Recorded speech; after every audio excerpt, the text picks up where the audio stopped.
ناظرین روپیہ پیسہ میں آپ کو خوش آمدید کہتے ہیں. میں ہوں علی ناصر. یہ وقت ہے ریلیف کا. ابھی عوام کو چاہیے ریلیف, ہماری قوم کو چاہیے ریلیف, اور دوسری جانب ایک وقت ہے احتساب کا, جو کہ ہمیں کرنا ہے حکومتی عہدیداران کا, ان لوگوں کا جو کہ ذمہ دار پوزیشنوں پر بیٹھے رہے, جو ارباب اختیار میں رہے, انہوں نے اپنے اختیارات کا غلط استعمال کیا, بدعنوانیوں بے ضابطیوں کے اندر ملک کا سرمایہ ضائع کیا, ملک کی عوام کی دولت کو نقصان پہنچایا, اسے ضائع کیا, دوسرے ملکوں میں جا کر اسے سٹیش کر دیا, چھپا دیا, اب اسے ڈھونڈنے بھی نکلے ہیں تو نہیں مل رہا. سارا ملک شرلک ہومز بھی بن گیا, پھر بھی لوٹی ہوئی دولت نہیں ملتی کہ لوٹی ہوئی دولت ہے کہاں. عمران خان صاحب, آپ سے براہ راست ہی مخاطب ہو جاتا ہوں, کیونکہ بنیادی طور پر اب اسد عمر صاحب سے بات کرنے کا کوئی فائدہ تو ہے نہیں, کیونکہ کیا پتا کتنے دن تک اب وہ رہتے ہیں وزارت میں یا نہیں رہتے. کیونکہ عمران خان صاحب, میں آپ کو جانتا ہوں, ایک دفعہ ایک وکٹ کیپر تھے, انہوں نے قید چھوڑ دیا, اس کے بعد پھر ان کو کبھی ہم نے دیکھا نہیں کرکٹ میں. تو مجھے پتا ہے کہ غلطیاں آپ اس طرح کی معاف نہیں کرتے کہ جن کی وجہ سے جو ہے وہ دور رست نقصانات مرتب ہو رہے ہوں. اب تو میں یہ کہتا ہوں اسد عمر کو تو چھوڑیں, فواد صاحب اگر بچ جائیں تو بڑی بات ہے, ان کی بھی قسمت ہے. ٹویٹر پر تو انہوں نے پہلے ہی لگا دیا یہ. خیر آگے چلتے ہیں گفتگو کو لے کر. بات یہ ہے کہ ریلیف کے اندر اہم چیز یہ ہے عمران خان صاحب, جو گزارش میں آپ سے کرنا چاہ رہا ہوں وہ یہ ہے کہ پرائیویٹ سٹیزنز کو اتنا زیادہ ٹارگٹ نہ کیا جائے. احتساب کے عمل کے اندر ہم یہ دیکھ رہے ہیں, تاجر صنعت کار بھی مجھے بتا رہے ہیں کہ پرائیویٹ سٹیزنز کو جو ہے وہ ٹارگٹ کیا جا رہا ہے. میری عمران خان صاحب گزارش یہ ہے کہ سرکاری ملازمین پر پہلے فوکس کر لیا جائے. بڑی جائیدادیں بنا لی انہوں نے, بہت امیر ہو گئے وہ, ان کے اوپر فوکس کر لیں, پرائیویٹ سٹیزنز کو تھوڑی سی ریلیف دیں. یہاں پر میرے ساتھ بہت ہی اہم مہمان شامل گفتگو ہوں گے. تعارف کراتا چلوں, جناب ظفر پراچا صاحب جو کہ جنرل سیکرٹری ہیں ایکسچینج کمپنیز ایسوسی ایشن آف پاکستان کے, اور جناب آصف میمن صاحب چیئرمین ہیں کوٹری ایسوسی ایشن آف ٹریڈ اینڈ انڈسٹری کے, اور بڑے معروف تاجر صنعت کار رہنما بھی ہیں. ان دونوں کو پروگرام کے اندر ویلکم کرتا ہوں, اور آج کا جو بڑا اہم موضوع ہے اس کو آگے لے کر چلتے ہیں. بات یہ ہے کہ ڈالر کی اڑان جو ہے, اوہ جناب, یہ تو شاہین بن گیا, عقاب بن گیا, روپیہ بیچارہ زمین پر کہیں رہ گیا, ہم نے اسے خود ہی بے قدرہ کر دیا. خیر اس پر بات کریں گے, گفتگو کا آغاز کرتے ہیں.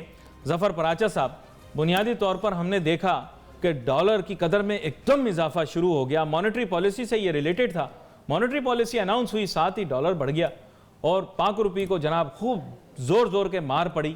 تو سمجھ نہیں آئی کوئی بات, ابھی تک کوئی بندہ ایکسپلین نہیں کر پا رہا, اس تک کہ وزیر اعظم صاحب نے بھی یہ چیز کہہ دی کہ مجھے بھی خبروں سے پتہ لگا, مجھے بھی نہیں پتا تھا کہ یہ ہوا کیا ہوا, بتائیں. جناب بات یہ ہے کہ ہم لوگ بھی خبروں کی حد تک اور جو حکومتی لوگوں سے ملتے ہیں اس حد تک ہی ہمیں معلومات ہے, اور وہ لوگ ہم کو صحیح معلومات نہیں دیتے, اسٹیٹ بینک کے لوگ ہوں یا کوئی ہوں. لیکن میں یہ سمجھتا ہوں کہ جو یہ پچھلے 70 سال کی جو ہماری کمزوریاں ہیں اور جو ہماری بدعنوانیاں ہیں اور کرپشن ہے وہ اکٹھا ہو چکا ہے. اگر یہ عمران خان کی حکومت نہ ہوتی, اگر کوئی اور ہوتی, تو وہ بھی یہی کچھ کر رہے ہوتے, لیکن وہ شاید اس کو بہتر طریقے سے کر رہے ہوتے, کیونکہ عمران خان صاحب کے بارے میں میرا خیال ہے وہ ایک سچے اور سیدھے آدمی ہے. ہاں ان کی ٹیم کمزور ضرور ہے. اب کیونکہ خزانہ خالی ہے, اس بات پر آپ سے اتفاق کرتا ہوں. شکریہ. نہیں, اس بات پر بھی اتفاق کرتا ہوں کہ عمران خان صاحب اچھے آدمی ہیں. دوسرا یہ بھی اتفاق کر لیتا ہوں ٹیم صحیح نہیں. جی شکریہ.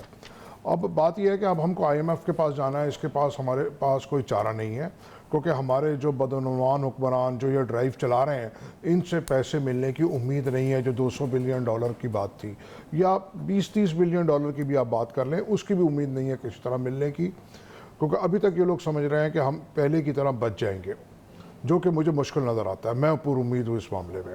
اچھا جی, کیونکہ باہر بھی جو ہے نا اب قوانین چینج ہو رہے ہیں, جو ہمارے حکمرانوں نے یا ہمارے سرکاری لوگوں نے, بیوروکریٹس نے جو ایگریمنٹس کرنے کو ذرا پہلے رکھ لیں سر, کیونکہ بات یہ پرائیویٹ سٹیزن بڑا شکایت کر رہے ہیں. پرائیویٹ سٹیزن مطلب بزنس مین وغیرہ جو نجی اداروں کو چلاتے ہیں وغیرہ, بڑی شکایت کر رہے ہیں آج کل. ان کے خلاف مہم شروع کی ہوئی ہے. سرکاری ادارے والے تو سارے بچ گئے. SECP میں کہاں ہو رہا ہے احتساب, SBP میں کہاں ہو رہا ہے احتساب, دیگر FBR وغیرہ میں کہاں ہو رہا ہے احتساب. احتساب بزنس مین کا ہی ہوا جا رہا ہے. سمجھ نہیں آ رہی. میں یہی چاہتا ہوں کہ بھائی ان کا بھی احتساب ہو. میں آپ کی بات سے اتفاق کرتا ہوں. میں پرائیویٹ آدمی کی بات نہیں کر رہا, میں سیاستدانوں کی بات کر رہا ہوں. اچھا, سیاستدان اور سرکاری افسران چاہے اس میں جوڈیشری ہو کوئی ہو وہ سب اس میں شامل ہوتے ہیں. بات یہ ہے کہ جیسا آپ نے کہا جو عام آدمی کا احتساب ہو رہا ہے, اگر اس نے کوئی کنسٹرکشن غلط کی ہے یا کوئی غلط چیز اس نے لے لی ہے, میں تھوڑا موضوع سے ہٹ رہا ہوں, تو اس کے اوپر پہلے ایف آئی آر کی جائے اس متعلقہ افسر کے اوپر. میں آپ کو موضوع سے ابھی ہٹنے نہیں دوں گا. میں چاہوں گا کہ تھوڑا سا اس موضوع پر بھی ہماری بات ہو, لیکن آصف میمن صاحب کو ذرا میں گفتگو میں شامل کرنا چاہوں گا. آصف میمن صاحب, بنیادی طور پر آپ مجھے یہ بتائیں کہ تجارت و صنعت کا اب کیا حال ہوگا؟ تاجر و صنعت کار بڑے بیقرار اور پریشان ہیں. میرا فون اتنی دفعہ کبھی بھی نہیں بجا جتنا ان 2-3 دنوں کے اندر بج گیا. ایسے اجنبی تاجر صنعت کار بھی مجھے ٹیلی فون کر کے پوچھ رہے ہیں کہ جناب حالات کا کیا بنے گا, کیا بنے گا؟ بالکل صحیح بات کر رہے ہیں, اور پروگرام کے سٹارٹ میں آپ نے ریلیف کی بات کی. اس وقت عوام کو, تاجروں کو, پوری کمیونٹی کو اس وقت ریلیف کی ضرورت ہے.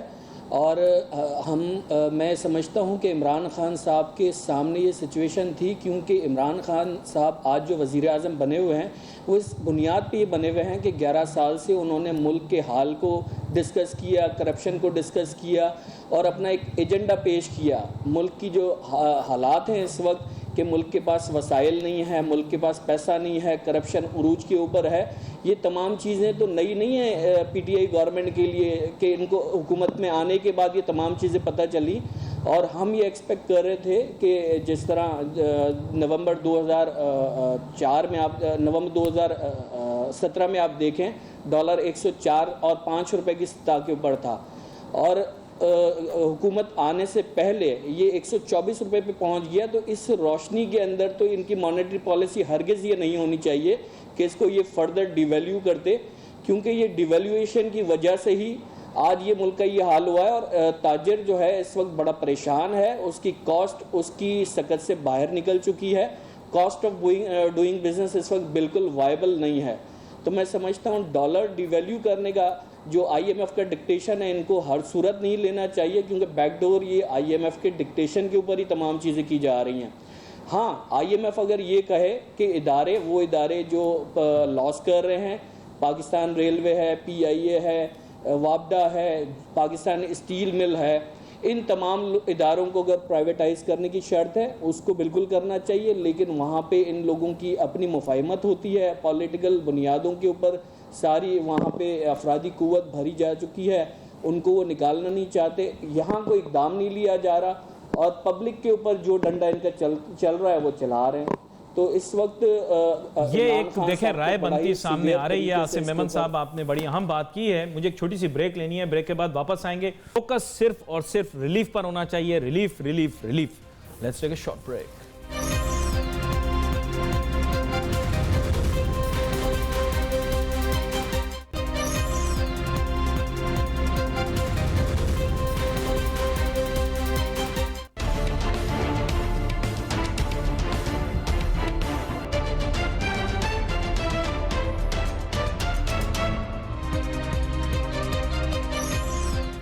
ناظرین ویلکم بیک آفٹر بریک. گفتگو ہماری جاری ہے. بریک پہ جانے سے پہلے ہم یہی بات کر رہے تھے کہ ڈالر کی قدر میں اضافے کی وجہ سے پاکستان کی معیشت کے اوپر کیا اثرات مرتب ہو سکتے ہیں. ظاہری بات ہے اس کے بہت سارے منفی پہلو ہیں اور چند ایک کوئی مثبت پہلو بھی ہوں گے, لیکن بنیادی بات یہی آ جاتی ہے کہ عمران خان صاحب کی ٹیم کمزور ہے. عمران خان صاحب کے بارے میں یہ کہتا ہوں بہت جگہ یہ اتفاق ہے کہ وہ ایک پازیٹیو چیز کو آگے لے کر چل رہے ہیں, ان کے مثبت اقدامات ہیں. یہ میں پہلے بتا رہا ہوں کیونکہ آپ کو پتہ ہے ابھی کچھ بات بھی ایسی ہے کہ مثبت بات جانی چاہیے, تو ہم بھی کوشش کر رہے ہیں مثبت بات جائے. لیکن بات یہ ہے عمران خان صاحب کی اپنی ذات کے متعلق بات کریں تو کام اچھا کرنا چاہ رہے ہیں, اور ظاہری بات ہے انہیں الیکشن جیتنا ہے اگلا بھائی. لیکن پرابلم ٹیم کے ساتھ ہے. ٹیم کو کہاں سے بدلوں ظفر پراچا صاحب؟ بندے ہی یہی ہیں. جب وہ لوگ بات کر رہے تھے اسد عمر کو بدلیں گے تو پھر کہہ رہے تھے اسد عمر کو بدلیں گے تو دوسرا آدمی کیوں لائیں گے. اسد صاحب برا نہ ماننا, لیکن کیا کریں آج کل جو بات گفتگو میں ہے وہی کریں گے نا. جی پراچا صاحب, میں کہا اسد عمر صاحب دیکھ رہے ہوں تو کہیں ان کو برا لگے میرے بدلنے, آپ کے بارے میں بات نہیں ہو رہی. جی سر بات یہ ہے, اسد عمر صاحب کے حوالے سے میں بات کروں گا. ایک کمپنی چلا لینا, ملٹی نیشنل چلا لینا اور ایک بزنس چلا لینا وہ الگ بات ہے. ملک چلانا ایک بہت مشکل اور بڑے صبر اور حوصلے کا کام ہے. اس میں صرف آپ پروفٹ اینڈ لاس نہیں دیکھتے ہیں, آپ اپنی عوام کی بہبود اور بھلائی بھی دیکھتے ہیں. کہیں آپ قانون سخت کرتے ہیں, کہیں نرم کرتے ہیں, تو یہ آپ کو دیکھنا پڑے گا. دوسری بات میں کرنا چاہوں گا جیسے آپ کی بات کو کہ آپ نے کہا کہ لوگ بہت پریشان ہیں. میرا کہنا یہ ہے کہ اگر آپ کو کوئی آپریشن کرنا ہے, کوئی صفائی کرنی ہے 70 سال کا گند, کیونکہ اس میں عوام بے قصور ہے, ان کو تو اگر کسی سرکاری افسر نے رجسٹری کر کے دی انہوں نے کر لی, انہوں نے اس کو کسی نے کہا اتنے پیسے دے دو تم آج سے کرایہ دار بن جاؤ KMC کے, ٹھیک ہے. تو آپ گریجولی کیجئے, لوگوں کو بے روزگار نہ کریں, اس سے کیا ہوگا بدامنی پھیلے گی ملک میں اور بے روزگار پھیلے گا. آپ امپلائمنٹ کی بات کرتے تو امپلائمنٹ تو آپ خود کم کر رہے ہیں. تو مجھے لگ رہا ہے کہ کہیں عمران خان جو ہے نا ٹریپ نہ ہو جائے کہیں, اور مجھے لگتا ہے اس سے کہ وہ ٹریپ ہو رہے ہیں, اس طرح کے ان سے کام کرائے جا رہے ہیں. کیونکہ کل ایک خاتون تھیں, انہوں نے مجھے بولا کہ جی میں تو ہاؤس وائف ہوں تو میرے نام پہ گاڑی نہیں ہو سکتی. میں نے کہا گاڑی کیسے نہیں ہو سکتی, آئین میں لکھا ہوا ہے کہ عورت کا تحفظ ہوگا, ماں کا تحفظ ہوگا, بچے کا تحفظ ہوگا. کہنے لگی نہیں وہ ہو نہیں سکتی کیونکہ میں ٹیکس پیئر نہیں ہوں. میں نے کہا ہاں بات تو یہ صحیح ہے. کہنے لگی میں تو کبھی باورچی خانے سے باہر نہیں نکلی, مجھے کیا پتا علی ٹیکس کیا ہوتا ہے. کیا آپ جا کر اپنے مہمانوں سے, فاضل مہمانوں سے پوچھ سکتے ہیں کہ میں نے 8ویں جماعت پڑھی ہے, میں باورچی خانے سے کبھی باہر نہیں نکلی, لیکن میرا حق ضرور ہے کہ میں گاڑی کی مالک بن سکوں, کیوں مجھے خاوند میرا گاڑی نہیں دے سکتا. میں چپ ہو گیا, شرمندہ ہو گیا, نظریں جھک گئیں. میں نے کہا وہ لوگ جو فیس بک اور ٹویٹر پہ لگے رہتے ہیں ان کو کیا پتہ دنیا کیا ہے. کیوں بھائی, کیا خیال ہے آپ کا؟ وہ لوگ جو صرف سوچتے اس طرح کمپیوٹر اور سائنس وغیرہ یہ سب, ان کو کہاں ان عام چیزوں کا پتہ. جی پراچا صاحب. جی میں اس بارے میں دیکھیں کہنا چاہوں گا, مجھے آپ سے تھوڑا ڈفر ہے. ڈفر آپ کریں, بالکل کریں. اگر وہ خاتون گاڑی لینا چاہتی ہیں ہم ان کو منع نہیں کرتے, ہم ان کو صرف یہ کہتے ہیں کہ وہ اپنی جو ہے نا ریٹرن جمع اور یہ بتا دیں یہ پیسے ان کے پاس کہاں سے آئے ہیں, بس اتنا بتانا ہے. اور اگر ان پہ ٹیکس نہیں لگتا تو ان سے ٹیکس گورنمنٹ نہیں مانگتی. وہ اپنے پیسے بتا دیں کہ ارننگ کہاں سے ہوئی. اگر وہ گھر میں رہتی ہیں تو ان کے پاس کہیں نہ کہیں سے تو انکم ان کی ہوئی ہے نا جنریٹ, کوئی گفٹ ہے کچھ ہے, جسٹ ایک ان کو بتانا ہے. اور اس کے لیے تو اگر آپ یہ نہیں کریں گے تو آپ, کیونکہ ٹیکس پیئر آپ کے یہاں بہت کم ہے, ٹیکس بیس کم ہے, باہر لوگوں کو اس بات پہ اعتراض ہے. صرف اس وقت میکسیمم 2 لاکھ ٹیکس پے کر رہے ہیں, باقی لوگ نہیں کر رہے. یہ سب بات مطلب انہوں نے دبئی میں فلیٹ تو نہیں لیا نا, انہوں نے گاڑی لی چھوٹی سی. جس کا دبئی میں فلیٹ ہے وہ تو چھوٹ جاتا ہے, جس نے ایمنسٹی لے کے چھڑوا لیا خود کو وہ چھوٹ جاتا ہے. اربوں روپے والا مطلب یہ کہ کوئی چھوٹی گاڑی لینا چاہ رہا ہے کو 1000 cc تو وہ پھنس جاتا ہے. یہ غلط ہے سر. بات یہ میرا ایسا خیال ہے, لیکن میں مسلط نہیں کر سکتا یہ, اس پہ آپ کی رائے میں. میری رائے ہے کہ اگر ہم لوگ ٹیکس نہیں دیں گے تو ملک کی اکنامی, ملک کی ترقی, بجٹ وغیرہ, گورنمنٹ کا بات تو دیکھیں نا, کمائی کے یہی طریقے ہیں نا کہ کہیں سے کمانا ہے کہیں سے لگانا ہے. اگر ہم لوگ اپنے رائٹس یاد کر لیں کہ یہ ہمارے رائٹس ہیں اور اپنی ڈیوٹیز بھول جائیں گے تو وہ بھی ایک غیر مناسب بات. چلیں یہ بھی بڑی عام بات آپ نے کی. عاصم احمد صاحب, آپ گراؤنڈ ریئلٹی سے واقف ہے اس وقت, میں نے دیکھا ہے آپ زمینی حقائق سے واقف ہے, اور آپ نے بڑی خوبصورت بات کی کہ جو بے چینی آپ کی باتوں میں دیکھ رہا تھا, یہی بے چینی میں تاجر و صنعتکاروں کی باتوں میں بھی دیکھ رہا ہوں. سر آپ کے خیال سے یہ جو تاجر و صنعتکاروں کے خلاف ایک مہم شروع ہوئی ہے, اس کی وجہ سے پاکستان میں سرمایہ کارانہ جو ایک ٹرینڈ ہے بہتر ہوگا یا خراب ہوگا, مجھے یہ بتا دیں. دیکھیں اس کی 2 چیزیں پازیٹیو وے میں بھی لیا جا سکتا ہے, کیونکہ پاکستان میں ہر کسی کی اس وقت سوچ یہ ہے, مطلب پیچھے آپ دیکھیں تو سب کی سوچ یہ بنی ہوئی ہے کہ پاکستان میں کچھ بھی نہیں ہوتا ہے. اسی بنیادوں کے اوپر لوگوں نے ایمینٹیز پلاٹ بھی لیے, ریزیڈینشل پلاٹ کو کمرشل کر لیا, انکروچمنٹس بھی کی. اتنا زیادہ گند پھیل گیا پاکستان کے اندر, تو اب یہ پرسیپشن ہے لوگوں کا کہ پاکستان کے اندر کچھ بھی نہیں ہوتا. لیکن جس ہارش طریقے سے اب یہ چیزیں لی جا رہی ہیں, جس وے کے اندر, اس سے ایک پرسیپشن ڈیولپ ہو رہا ہے کہ پاکستان میں واقعی تبدیلی آ چکی ہے. لیکن اس کو اس انداز میں لینا جس براڈ اسپیکٹرم پہ لیا جا رہا ہے, اس کے نیگیٹو اثرات بھی آئیں گے, کیونکہ بہت ہی زیادہ انسرٹنٹی کی فضا پھیل گئی ہے, اور اس سے بہت زیادہ بے روزگاری بھی ہوگی. اس میں گورنمنٹ کو کچھ ریلیف دینا چاہیے. وہ صحیح ہے, جو انکروچمنٹس ہیں, جو چیزیں غلط ہوئی ہیں اسے صحیح کرے, لیکن ان کو کوئی الٹرنیٹ پلیسز بھی دے تاکہ وہ امیجیٹلی اپنا بریڈ اینڈ بٹر کے لیے اپنا جو بزنس ہے اس کو ریسٹور کرے. یہ انکروچمنٹس کے متعلق بھی آپ بات کر رہے ہیں, انکروچمنٹس کے متعلق بات کر رہے ہیں. جی. اور آپ نے دیکھا ہوگا کہ یہ عمران خان صاحب نے بھی اگلے دن ذکر کیا کہ FIA نے غالباً جو ہے وہ ایک تاجر صنعتکار کو شاید تنگ کیا تھا, تو اس کا ذکر عمران خان صاحب نے کہا اور کہا کہ میں اس معاملے میں دیکھوں گا, مسئلے کو حل کرنے کی کوشش کروں گا. اور یہ بات بھی بڑی اہم ہے کہ اس وقت جو سارے تحقیقاتی ادارے ہیں انہوں نے اپنی توپیں اپنے اوپر سے ہٹا کے بزنس مین, انڈسٹریسٹ کے, یہ بڑی حیرانگی کی بات ہے. وہ بھائی پہلے FBR کو تو دیکھو, پہلے SCCP کو بھی دیکھو,